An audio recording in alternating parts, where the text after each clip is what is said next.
नमस्कार दोस्तों, स्वागत है आपका आपके अपने YouTube चैनल एजुकेशन स्टार गुरु पर। तो दोस्तों, हम पढ़ रहे थे आपकी प्रश्नावली 1 क्लास 10 की, वो हमने पूरी कर ली थी। आज हम पढ़ेंगे आपकी प्रश्नावली 2, और प्रश्नावली 2 का नाम है बहुपद। और बहुपद के बारे में मतलब जो बेसिक है वो क्लियर करेंगे पहले, और बेसिक के बाद में आपकी जो 2.1 है वो भी इसी वीडियो में क्लियर करवा दी जाएगी, क्योंकि बहुत छोटी है। इसके बाद में 2.3, 2.4 वो जो भी हैं वो करवा दी जाएंगी। तो प्रश्नावली का नाम है बहुपद। प्रश्नावली है आपकी 2। प्रश्नावली है 2 और प्रश्नावली का नाम है आपका बहुपद। तो दोस्तों देखो, बहुपद से पहले हम बेसिक क्लियर कर लेते हैं। प्रश्नावली मतलब समझने से पहले इसका बेसिक क्लियर करेंगे, तब ये अच्छे से समझ में आ जाएगी। और दोस्तों, यदि वीडियो अच्छे लग रहे हैं तो थोड़ा सपोर्ट जरूर करो। तो देखो, बहुपद, पहले तो ये देखो बहुपद होता क्या है। बहुपद होता क्या है, देखो आराम से समझना है। चर तथा अचर, चर तथा अचर के पूर्णांक, चर तथा अचर के पूर्णांक तथा या और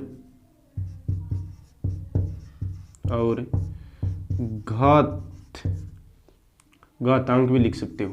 घात, देखो चर तथा अचर के पूर्णांक और घातांक के रूप को ही क्या कहेंगे हम? बहुलक। क्या कहेंगे? बहुलक। देखो अब आप बोलोगे कि चर क्या होते हैं? बहुपद। कि क्या कहेंगे? बहुपद, सॉरी बहुलक नहीं, बहुपद। तो देखो चर जैसे जो भी x, y, z इस रूप में कुछ भी आ जाए वो हो गया आपका चर। और अचर जैसे संख्या के रूप में 1, 2, 3, 4, 5 ऐसे कुछ भी आ जाए वो हो गया आपका अचर, वो हो गया आपका अचर। तो देखो, चर भी समझ में आ गया होगा, अचर भी समझ में आ गया होगा। पूर्णांक जैसे एक बहुपद लिख रहा हूँ मैं, जैसे 3x² प्लस 4x प्लस 2। तो देखो 3 ये संख्याएं हैं, ये इसकी घात है, ये है संख्या है, ये इसकी घात है। ध्यान से रखना, ये आधार ये घात, ये आधार ये घात। तो बहुपद क्या है? चर तथा अचर, चर तथा अचर के पूर्णांक और घातांक के रूप को ही क्या कहेंगे? चर तथा अचर के पूर्णांक और घातांक के रूप को ही हम कहेंगे बहुपद। क्या कहेंगे? बहुपद। आगे देखो बहुपद की घातें, बहुपद की घात। अब देखो बहुपद की घात कैसे निकालते हैं। जो चर राशि होती है, जो चर राशि होती है, जो चर राशि होती है उसकी अधिकतम घात को ही, उसकी अधिकतम घात को ही, अधिकतम घात को ही उस बहुपद की, उस बहुपद की घात कहते हैं, घात कहते हैं। ध्यान से समझना है, बहुपद की घात जो चर राशि होती है, अर्थात x, y, z के फॉर्म में कुछ भी आ सकता है, उसकी जो अधिकतम घात होती है वही उस बहुपद की क्या होगी? घात। जैसे मैं लिख दिया 3x² प्लस 4x प्लस 4, ठीक है। ये है एक बहुपद, ये है एक बहुपद। इसकी घात क्या होगी? इसकी घात क्या होगी? देखो अक्ष की, अक्ष यहाँ पे भी है, अक्ष यहाँ पे भी है, लेकिन देखो अक्ष की यहाँ पे तो घात 1 है, यहाँ पे कितनी है? 2। और मैंने यही लिखा है, जो चर राशि होती है बहुपद में उसकी अधिकतम घात, अर्थात ज़्यादा से ज़्यादा घात होती है ना, अर्थात सबसे बड़ी घात होती है, सबसे बड़ी घात कितनी है? 2। तो इस बहुपद की घात कितनी होगी? 2। इसी प्रकार हम दूसरा उदाहरण लेते हैं, जैसे 3x² plus 4 plus 4x plus 3x³। अब देखो इसमें घात कितनी होगी? देखो यहाँ पे 2 है, यहाँ पे 1 है और यहाँ पे 3 है। तो जो अधिकतम घात होती है ना वही क्या होगी? बहुपद की घात। तो देखो यहाँ पे घात कितनी हो गई? 3। घात कितनी हो गई? 3। इसी प्रकार देखो और भी ले लो, 3x की घात 4 प्लस 4x प्लस 3। देखो इसमें अधिकतम घात है 4, तो इसकी घात हो गई 4। ऐसे घातें चलती जाती हैं, ठीक है। देखो दोबारा से समझ लो, बेसिक क्लियर थोड़ा आराम से कर लो, फिर हम अच्छे तरीके से प्रश्नावली समझ लेंगे। देखो बहुपद चर तथा अचर एक्स वाई जेड अर्थात जो एक्स वाई जेड के फॉर्म में हो उसे कहेंगे चर, अचर अर्थात संख्याओं के रूप में हो। चर तथा अचर के पूर्णांक और घातांक रूप को ही हम कहेंगे बहुपद। बिल्कुल सही है। देखो बहुपद की घात कैसे निकालते हैं, जो चर राशि होती है अर्थात जो चर राशि होते हैं इसकी अधिकतम अर्थात जो ज़्यादा घात होती है वही होगी उसकी घात। जैसे 3x² प्लस 4x प्लस 4, इसमें देखो x की घात चर राशि यही है 2, तो देखो यहाँ तो घात 1 है लेकिन यहाँ पे 2 है, तो अधिकतम घात होगी वही क्या होगी इसकी घात, तो यहाँ पे 2 हो गई। यहाँ पे देख लो इसमें भी अधिकतम घात कितनी है 3, तो इसकी भी घात 3 हो गई। इस पे देखो 4 है तो इसमें घात कितनी हो गई 4। इसके आगे देखो कुछ और समझना है, यदि बहुपद की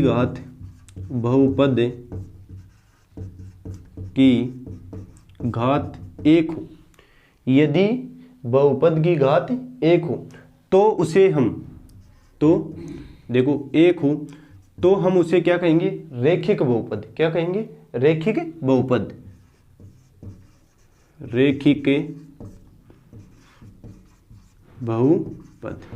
देखो यदि बहुपद की घात 1 हो तो हम कहेंगे उसे रेखिक बहुपद, ठीक है।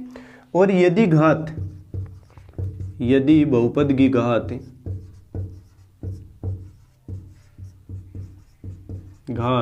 2 हो, यदि बहुपद की घात 2 हो तो हम उस बहुपद को कहेंगे द्विघात बहुपद।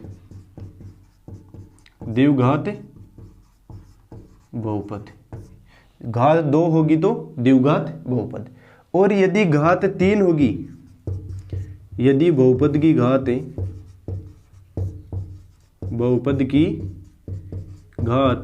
3 होगी और यदि बहुपद की घात 3 होगी तो हम उसे कहेंगे त्रिघात बहुपद।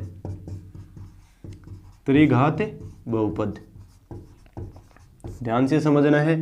और यदि बहुपद की घात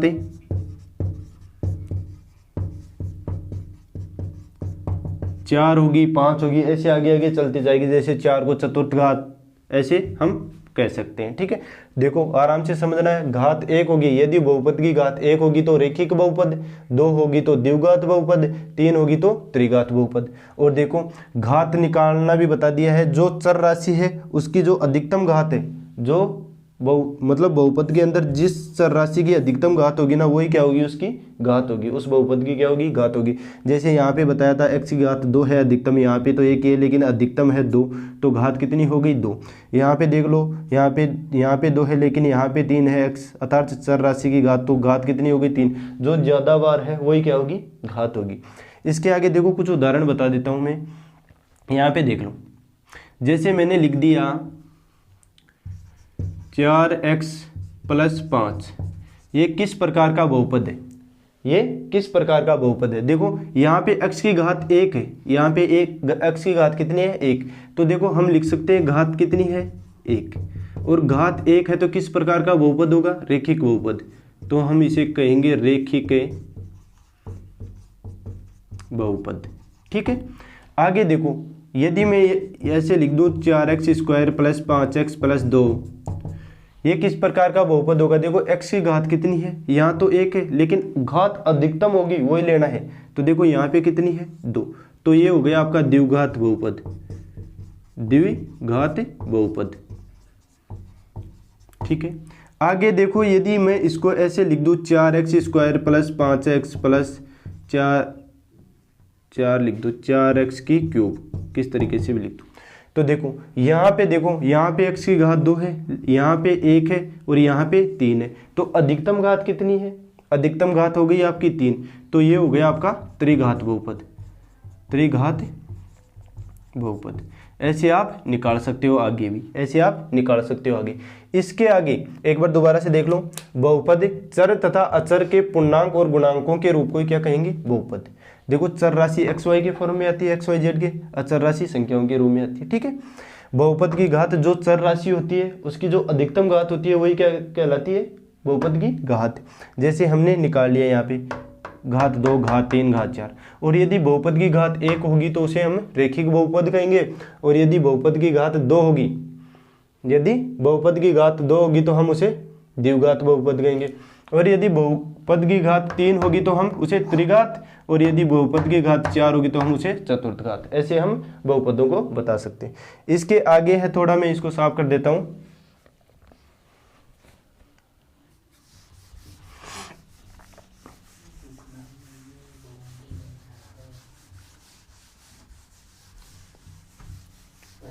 दोस्तों बेसिक क्लियर करोगे ना अच्छे से, तभी प्रश्नावली अच्छी तरीके से समझ में आएगी।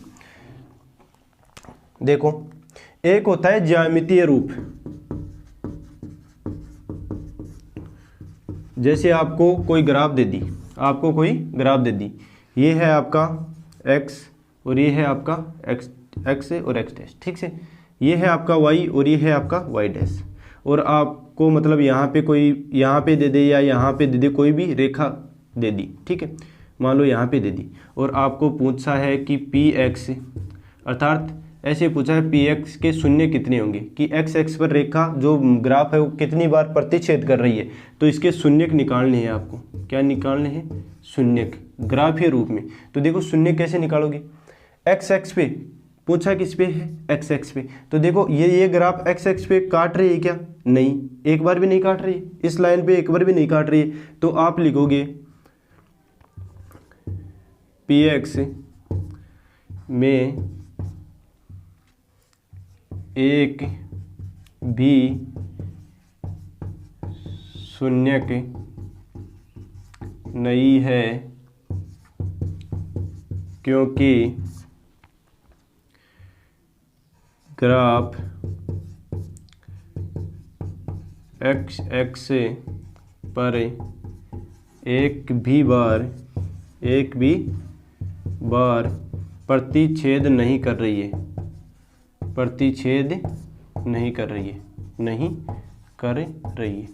तो देखो एक भी बार प्रतिच्छेद नहीं कर रही है इस रेखा पर, तो इसके शून्य क्या होंगे? 0। इसके शून्य क्या होंगे? 0। यदि यही प्रश्न इस तरीके से होता, मान लो ये यहाँ तक पहुँचा दिया, वही शून्य ज्ञात करने हैं आपको। तो देखो x एक्स के ही पूछ रहे हैं, तो देखो एक यहाँ से काट रही है, एक यहाँ से काट रही है, और एक यहाँ से काट रही है। 1, 2 और 3, शून्य कितने हो गए? 3। तो लिख देना आप, यहाँ शून्य के 3 होंगे, क्योंकि ग्राफ x एक्स को 3 बार प्रतिच्छेद करती है। तो दोस्तों ये थे मतलब कुछ जो बहुपद के बारे में बेसिक जानकारी थी, ये मैंने बता दी है। अब हम आपके प्रश्नावली जो 2.1 है ना वो हल करेंगे। तो 2.1 का जो प्रश्न है ना वो हम हल करेंगे। पहले मैं साफ कर दूं इसको।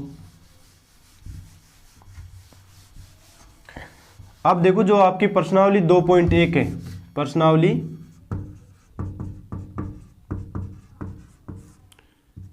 2.1, इसके कुछ प्रश्न हैं वो हम हल कर लेते हैं। अब क्वेश्चन नंबर 1 जो है मैं लिख लेता हूं। तो दोस्तों ये है आपका क्वेश्चन नंबर 1 प्रश्नावली 2.1 का। क्वेश्चन बोल रहा है कि किसी बहुपद px के लिए y बराबर px का ग्राफ नीचे आकृति 2.10 में दिया गया है। प्रत्येक स्थिति में px के शून्यकों की संख्या ज्ञात करनी है। तो देखो इसमें 3 तो ग्राफ मैंने बना दिए हैं और 3 और है इसी प्रश्न में, और इसके बाद में ये प्रश्नावली भी कंप्लीट हो जाएगी, ठीक है। तो देखो px के शून्य ज्ञात करनी है, कि मतलब जो ग्राफ बन रही है इसमें ये बताना है कि x एक्स पर कितनी बिंदुओं को प्रतिच्छेद कर रही है, वही होगा उसका शून्यक। तो देखो ये जो 1 नंबर पे है, ये इसमें 2 नंबर पे है, ये इसमें 3 नंबर पे है। तो देखो सबसे पहले 1 नंबर का हम हल करेंगे। तो देखो ये है x एक्स, ये है ना x एक्स, इस पे ग्राफ कोई प्रतिच्छेद कर रही है क्या? काट रही है क्या? नहीं काट रही है। देखो y एक्स को काट रही है लेकिन x एक्स को नहीं काट रही है। तो यहाँ पे शून्य क्या होंगे? शून्य। तो लिख दोगे यहाँ शून्य होंगे, शून्य होंगे क्योंकि एक्स एक्स पर ग्राफ एक भी बिंदु को प्रतिच्छेद अर्थात काटना प्रतिच्छेद नहीं कर रही है।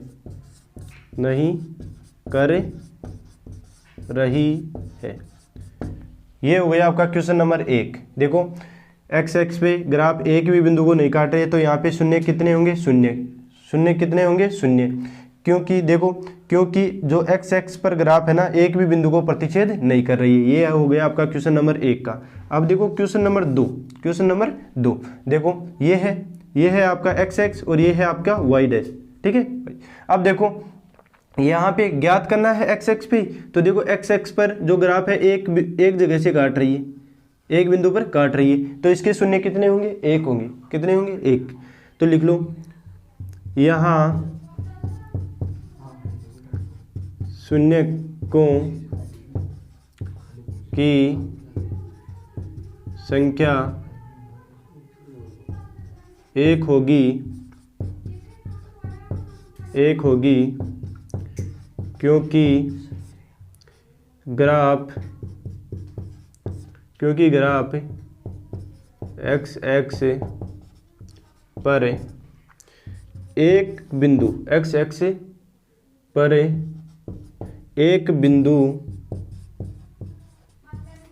पर ही प्रतिच्छेद कर रही है, एक बिंदु पर ही प्रतिच्छेद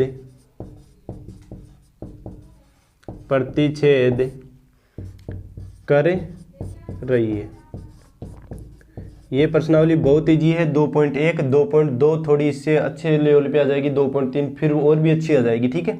तो देखो शून्यकों की संख्या कितनी है, 1। देखो एक्स एक्स पर एक ही बिंदु पर काट रही है, तो शून्यकों की संख्या कितनी हो गई, 1। यहाँ पे देखो काट ही नहीं रही थी, तो शून्यकों की संख्या कितनी हो गई, 0, ठीक है।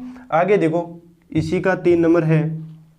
देखो एक्स एक्स पर एक तो देखो यहाँ से काट रही है, एक यहाँ से काट रही है और एक यहाँ से काट रही है, तो लिख देना आप वही काम यहाँ शून्यकों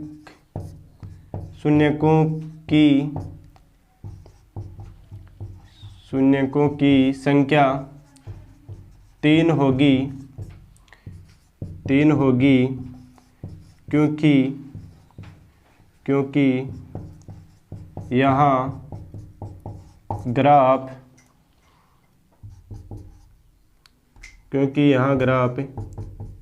एक्स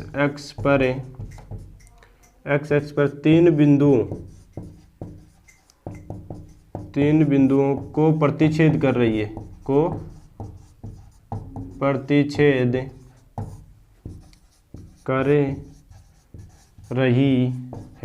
तो देखो ये हो गया आपका क्वेश्चन नंबर 1 में, जो मतलब 6 टाइप की ग्राफ थी, 1 टाइप, 2 टाइप और 3 टाइप तो हमने हल कर लिए। अब इसके आगे जो है वो और मैं लिख देता हूं, आप चाहो तो इसका स्क्रीनशॉट ले सकते हो। एक सेकेंड। देखो जो प्रश्नावली 2.1 है ना, वो तो बहुत इजी है, और 2.2 भी इजी है समझ, यदि बेसिक समझ में आ गया हो तो आपका। अब देखो मैं क्वेश्चन जो बाकी बच रहे थे इसके वो और लिख देता हूं। अब ये है आपका जो क्वेश्चन नंबर 1 था, उसके 3 के आगे 4 और 5 और 6 नंबर का प्रश्न। अब देखो यहाँ पे वही काम करना है। देखो एक्स एक्स पे देखना है, एक्स एक्स पे, तो देखो एक्स एक्स पे एक जगह और 2 जगह, एक जगह और 2 जगह, तो देखो लिखना है 2 जगह प्रतिच्छेद करें तो शून्य के भी कितने होंगे, 2। तो लिख दो आप यहाँ शून्यकों की संख्या 2 है। कारण भी लिख दो, क्योंकि ग्राफ एक्स एक्स को 2 जगह है या 2 बिंदुओं पर लिख दो, 2 बिंदुओं पर प्रतिच्छेद कर रही है। अब देखो आगे है क्वेश्चन नंबर 5।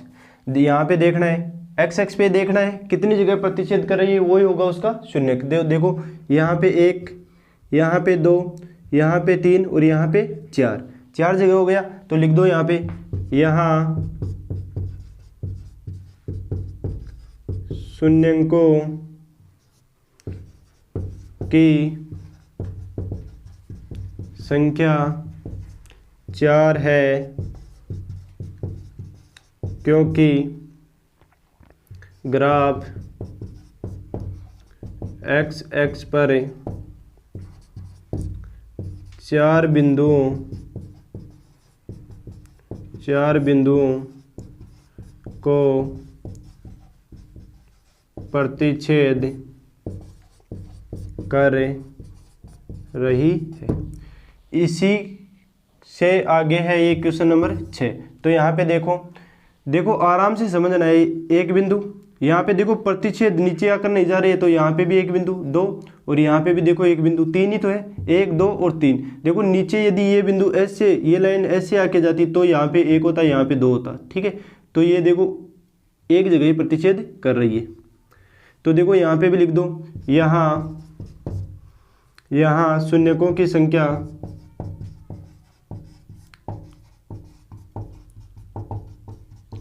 की संख्या 3 होगी क्योंकि ग्राफ एक्स एक्स पर 3 बिंदुओं को प्रतिच्छेद कर रही है। 3 बिंदुओं को प्रतिच्छेद कर रही है। तो दोस्तों देखो दोबारा से करना कुछ नहीं है, शून्य ज्ञात करने हैं एक्स एक्स के ऊपर। तो देखो जो एक्स एक्स के ऊपर ग्राफ कितनी बिंदुओं को काट रही है वही होगा उसका शून्यक और लिखना है उसका कारण, ठीक है दोस्तों। तो देखो जो प्रश्नावली 2 थी उसका बेसिक ही क्लियर हुआ, यही मान लो। प्रश्नावली 2.1 भी क्लियर हो गई, परंतु यही मान लो कि बेसिक ही था इसमें भी।